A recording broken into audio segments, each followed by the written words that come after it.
JEE के एक problem पर कंसीडर कर रहे हैं। जो यह प्रॉब्लम है, वीडियो पॉज करके पहले आप प्रॉब्लम को देख लीजिए। ये प्रॉब्लम क्या है इसमें ध्यान दीजिए। एक सॉलिड स्फीयर है जिसके अंदर, सॉलिड स्फीयर मतलब एक स्फीयर के अंदर पूरा चार्ज पूरे वॉल्यूम में डिस्ट्रीब्यूटेड है। और ये जो चार्ज डिस्ट्रीब्यूटेड है इसका डेंसिटी दिया हुआ है कि r⁴a, यानी वह r पर डिपेंड कर रहा है। r क्या है? डिस्टेंस है सेंटर से किसी पॉइंट तक का, मतलब वो चार्ज डेंसिटी, चार्ज देखने के लिए। यदि किसी वॉल्यूम में चार्ज देख रहे हैं कि उसके अंदर कितना चार्ज है, तो उसके लिए रेडियस हम r लेंगे। अब जितना स्मॉल r, और यहाँ पर a और k ये दोनों कांस्टेंट्स हैं, k और a। तो दिया हुआ है इस प्रॉब्लम में कि r/2 पर जो इलेक्ट्रिक फील्ड है वह 1/8 टाइम्स है r पर के इलेक्ट्रिक फील्ड के। तो इस पर सॉल्यूशन की तरफ बढ़े, इसके लिए ध्यान दीजिए आप लोग। हम लोग क्या करेंगे, पहले किसी वॉल्यूम में कोई थीन स्फेरिकल सेल के वॉल्यूम में देखेंगे। सबसे पहले कंसीडर करेंगे थीन स्फेरिकल सेल में कितना चार्ज है। तो इसके लिए ध्यान दीजिए। जैसे मान लीजिए आप, यह एक स्फीयर है, यहाँ इसका रेडियस कैपिटल R है। अब इसके थीन स्फेरिकल सेल, यानी देखिए यहाँ पर ध्यान दीजिए, छोटा सा नहीं, स्फीयर बड़ा ही होगा लेकिन उसका थिकनेस बहुत स्मॉल होगा। ये थिकनेस, इसमें कितना चार्ज है, ये चार्ज डेंसिटी के आधार पर इसमें चार्ज हम फाइंड कर लेंगे। और इसकी सहायता से हम पूरा इस वॉल्यूम में चार्ज कितना है ये देख लेंगे। तो इसके लिए यदि हम इसका रेडियस स्मॉल r लेते हैं, और तो यहाँ पर देखिए पूरे इस वॉल्यूम में कितना यहाँ पर चार्ज होगा। ये रेडियस r लिए है, तो इसी के डायरेक्शन में जो थिकनेस होगा उसे dr लेंगे हम लोग। तो इसके अंदर चार्ज कितना होगा, तो इसके लिए आप समझ रहे हैं इसका वॉल्यूम कितना होगा, 4πr² इंटू dr। यह हो गया सरफेस एरिया इंटू थिकनेस, नहीं हो जाएगा वॉल्यूम। तो इस वॉल्यूम में टोटल चार्ज कितना होगा, तो volume into charge density. R का वैल्यू इसमें आर में जो चेंज हो रहा है वो बहुत कम है, तो चार्ज डेंसिटी को कांस्टेंट ले लेंगे kr⁴a। यही चार्ज हो गया जिसे हम dq लिख सकते हैं। dq is equal to this much, is equal to 4πk r⁴ हो जाएगा a+2dr। यह हो गया इसके अंदर चार्ज। तो पूरा जो रेडियस r का स्फीयर होगा उसके अंदर कितना चार्ज होगा, तो उसके लिए हम q इज इक्वल टू लिख सकते हैं integration of 0 to r, small r यहाँ पर 4πk r⁴a+2 इंटू dr। इसी को dq चार्ज को इंटीग्रेट कर देंगे तो पूरा चार्ज मिल जाएगा। तो 4πk दिख रहा है कांस्टेंट से, 4πk, तो ये बाहर आ गया कांस्टेंट। r⁴a+2 का इंटीग्रेशन हो जाएगा a+3/a+3, ये तो समझ ही रहे हैं, r⁴a+3/a+3 और r का वैल्यू r रखेंगे तो r -0 होगा, यानी यही रह जाएगा। सीधी इस वैल्यू को रख देते हैं, इसके प्लेस पर पहले r रखेंगे तो यही वैल्यू आएगा, फिर -0 करेंगे तो 0 आएगा, यानी यही वैल्यू आ जाएगा। तो यह हो गया q चार्ज का वैल्यू। अब हमें देखना है r is equal to r/2 पर चार्ज, यहाँ पर r/2 के सिचुएशन में चार्ज कितना होगा वो ले लेंगे, और r is equal to r पर चार्ज कितना है वो ले लेंगे। तो यहाँ पर फिगर को मिटा देते हैं, फिगर का कोई रूल नहीं है। अब यहाँ पर पूरा चार्ज जो q होगा, q इज इक्वल टू कितना हो जाएगा, यहाँ पर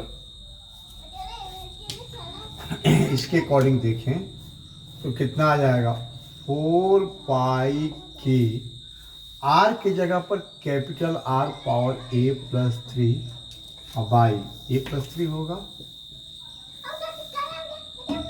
इलेक्ट्रिक फील्ड जो होगा वह कितना होगा जब सरफेस पर r = r पर इलेक्ट्रिक फील्ड का वैल्यू, तो KQ/r² आप समझ रहे हैं यहाँ पर।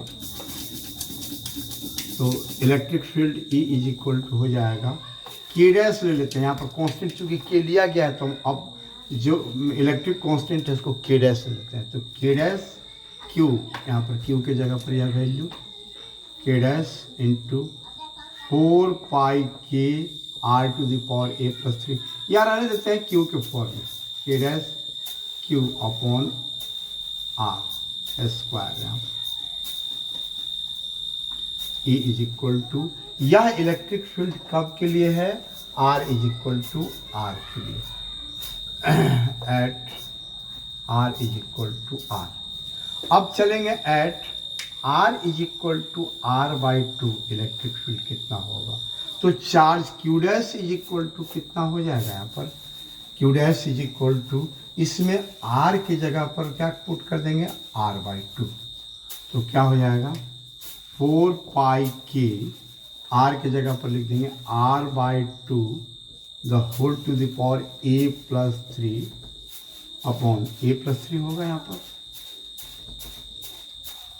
ठीक है, अब इसका कोई रूल नहीं है, ये दोनों हम देख लिए, इसको मिटा देते हैं, इरेज कर देते हैं।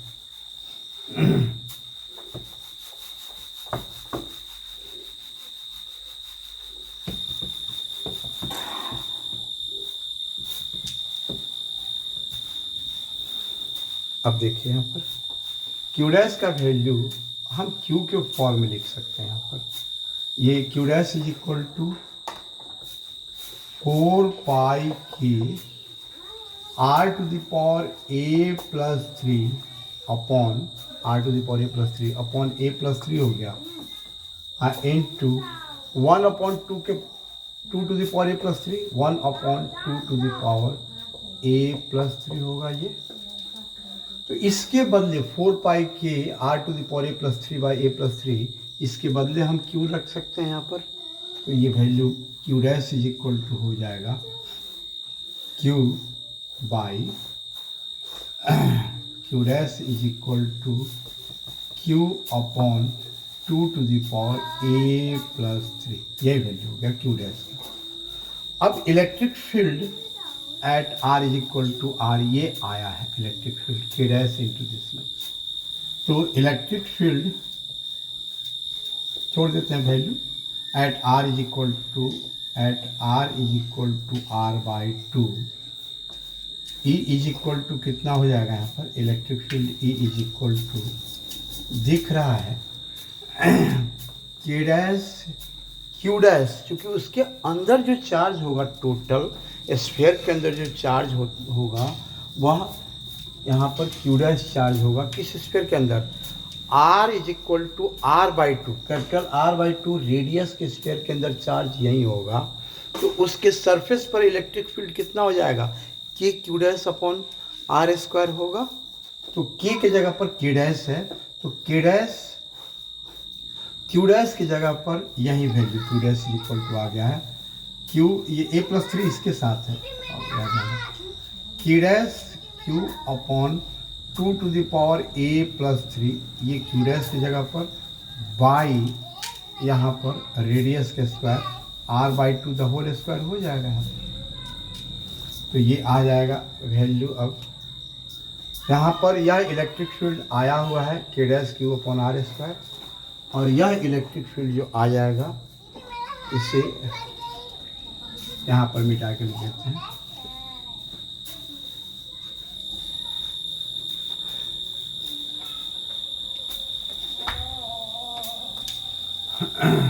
At R = R/2 electric field E dash से जिम कर लेते हैं। E डैश = कितना होगा? ये E डैश है यहाँ पर। E dash = K dash Q/2 यहाँ पर आर स्क्वायर और ये 2 स्क्वायर ऊपर जाएगा सबसे ऊपर, तो यहाँ 2 to the power A plus 3 और minus in 2 to the power minus 2 होगा। तो ये कैलकुलेशन आप समझ रहे होंगे, ये आ जाएगा 1/2 to the power A plus 1। अब ई डैश यही वैल्यू जो दिया हुआ है, अब उसके अकॉर्डिंग चलते हैं।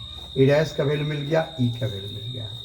तो क्वेश्चन में जो दिया हुआ है वह कह रहा है कि R = R/2 पर जो इलेक्ट्रिक फील्ड है वह R = R पर के इलेक्ट्रिक फील्ड का 1/8 टाइम्स है। तो यहाँ सीधे हम लोग ये देख सकते हैं कि ई डैश जो है वह ई का 1/8 है। ई डैश = 1/8 इंटू ई है। तो 1/8 ई = ई डैश का वैल्यू यहाँ पुट कर देते हैं, K dash Q/R² into 1/2 to the power A plus 1 = 1/8। अब 8 को भी लिख सकते हैं 2Q, चलिए इसके बाद लिखते हैं। इंटू इलेक्ट्रिक फील्ड ई का वैल्यू हो गया के डैश Q/R²। तो के डैश Q/R² से दोनों तरफ कैंसिल हो गया, इधर हो जाएगा 1/2 to the power A plus 1 = इधर क्या बचेगा 1/2Q। तो इसका अर्थ है hence 2Q 2 to the power A plus 1 = 2Q। तो दिख रहा है a + 1 = 3, हैंस a = 3 - 1 कितना हो जाएगा 2। यही a का वैल्यू पूछा हुआ था क्वेश्चन में, जो हम लोग फाइंड कर लिए हैं। एक चीज़ बता दें आप लोग, अभी लिप मत होइएगा, अभी रखिएगा। हम ऑनलाइन जो क्लास चला रहे हैं जेई और नीट पर्पस से, उसमें 1 महीने तक फ्री डेमो है।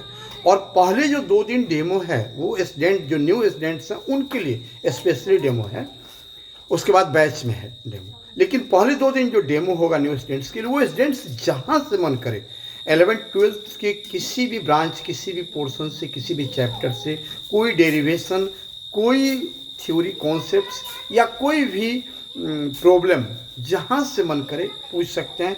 वो 2 दिनों में टीचर का टीचर की एबिलिटी के बारे में पूरा जज कर सकते हैं। टीचर कैसे उनको टीच कर पाएंगे, ये इसके बारे में वो जान लेंगे। तो इससे फ़ायदा होगा कि आगे वो फ्यूचर में कभी भी उनको कोई डिफ़िकल्टी नहीं होगी टीचर के अकॉर्डिंग या फिर क्लास के अकॉर्डिंग। और जैसे शुरू में क्लास होगा वैसे लास्ट तक क्लास होगा। सैटरडे संडे 2 दिन न्यू स्टूडेंट्स का डेमो होता है। संडे को पूरा फुल टाइम मिलता है, जितना देर मन करे स्टूडेंट्स पूछ सकते हैं। 2 घंटे, 3 घंटे, 4 घंटे, 5 घंटे, जितना देर का मन करे डेमो ले सकते हैं लगातार। संडे के दिन कोई दिक्कत नहीं, सैटरडे को लिमिटेड डेमो होगा, लेकिन संडे को पूरा बड़ा डेमो होगा।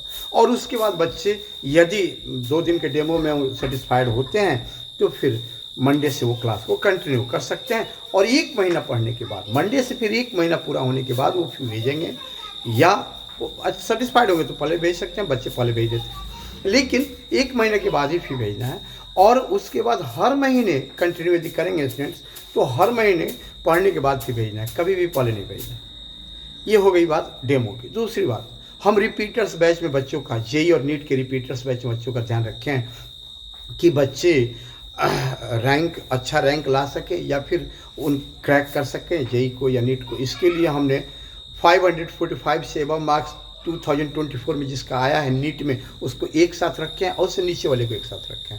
इसी प्रकार जेई में भी 24 में जिनका आया है 85 परसेंटाइज से ऊपर, उनको एक साथ रखें और 85 से नीचे वाले को एक साथ रखें, ताकि रिजल्ट मिल सके। जो क्लास पर्सनल जो स्पेशल बैच है, इस स्पेशल बैच में हर स्टूडेंट्स पर यानी पर्सनल केयर मिलता है, हर स्टूडेंट्स को केयर मिलता है, इसलिए कि बच्चों की संख्या बहुत कम होती है, लिमिटेड बच्चे रहते हैं, वो बहुत कम रखना है, 25 से एबव नहीं रखना है। अब 20 से ही एबव नहीं रखना है, लेकिन मैक्सिमम 25 हो सकते हैं। हालांकि बैच में बच्चों की संख्या कम ही रखी जाती है, 20 से कम ही रखी जाती है। और ये जैसे एक स्टेप लिखते हैं हम और बच्चों को समझाते हैं। बच्चों का ऑडियो ऑन रहता है, ऑडियो को ऑफ नहीं करना है। बच्चों का ऑडियो ऑन रहता है, वीडियो म्यूट रहता है, ठीक है। ऑडियो को अनम्यूट रखना है और बच्चे जो भी पूछना चाहें हर स्टेप पर डिस्कस करते रहेंगे, हर स्टेप पर पूछते रहते हैं बच्चे। और इसका ये तभी पॉसिबल हो पाता है जब बच्चों की संख्या लिमिटेड होती है। वो ऑफलाइन क्लास से बेहतर होता है। खड़ा होकर टीचर जैसे हम खड़ा होकर पढ़ाते हैं और हर एक डेरिवेशन को बच्चों से पूछते रहते हैं। फाउंडेशन में तो डेरिवेशन होता ही है और रिपीटर्स बैच में भी डेराइव करते हैं, फास्ट डेराइव करते हैं। जिसका ज़रूरत नहीं उसको छोड़ देते हैं। प्रॉब्लम पर ज़्यादा फोकस होता है तो रिपीटर्स बैच में जैसा होना चाहिए। तो बच्चे का रिजल्ट का सिक्योरिटी बढ़ जाता है। कोई भी स्टूडेंट्स जो है वो कहीं दूसरी जगह भी क्लास बच्चे कर रहे हैं, किसी ब्रांडेड कोचिंग में भी हैं, फिर भी यहाँ पर मेरे पास फिजिक्स पढ़ने के लिए स्पेशली आते हैं। अदर सब्जेक्ट का भी व्यवस्था है, बच्चों को अदर सब्जेक्ट के लिए दूसरे टीचर के पास हम भेज देते हैं। ऑनलाइन ही वो अपना पढ़ सकते हैं कहीं से भी, नीट और जेईई पर्पज से। अब जो भी कन्फ्यूजन होगा बच्चे मतलब उनको दिया हुआ रहता है नंबर, मोबाइल नंबर, जिसकी सहायता से वो कभी दूसरे समय में भी 1 मिनट 1.5 मिनट का कोई कन्फ्यूजन, जैसे प्रॉब्लम बना रहा है स्टूडेंट और उसको कोई कन्फ्यूजन हो गया तो फ़ोन करके पूछ सकता है। आधा मिनट या 1 मिनट तक हम रनिंग क्लास को म्यूट करके हम उस बच्चे का बता देते हैं। रनिंग क्लास को म्यूट करके दूसरे नंबर पर आता है फ़ोन तो रनिंग क्लास को हम रोक के मतलब म्यूट कर देते हैं बच्चों को, और आधा मिनट 1 मिनट बता सकते, उससे ज़्यादा नहीं। उससे ज़्यादा बैच को डिस्टर्ब नहीं कर सकते हैं। और ज़्यादा पूछना होगा तो फिर उसका जो समय है उस समय पूछना है, और क्लास में तो पूछना ही है। तो इसके लिए आप 2 दिन डेमो करके देख लीजिए, अच्छा लगे तो फिर ज्वाइन कीजिए, नहीं अच्छा लगे छोड़ दीजिए, कोई बात नहीं। या 1 महीना तक डेमो करके आप छोड़ दीजिए, कोई बात नहीं, फिर मत भेजिए, वो आपकी मर्जी। लेकिन एक बार ज्वाइन करके देखिए तो सही कि क्लास कैसे हो रहा है। जो भी बच्चा है, जैसा बच्चा है, एवरेज से बहुत अच्छा है, बहुत अच्छा बच्चा है तो और अच्छा हो जाएगा। फिजिक्स से उसका रैंक बूस्टअप करा देंगे, इसमें दो राय नहीं है। और एवरेज के बिलो है तो उसका क्रैक करने का चांस बढ़ा देंगे। ये ठीक है, ओके, थैंक यू।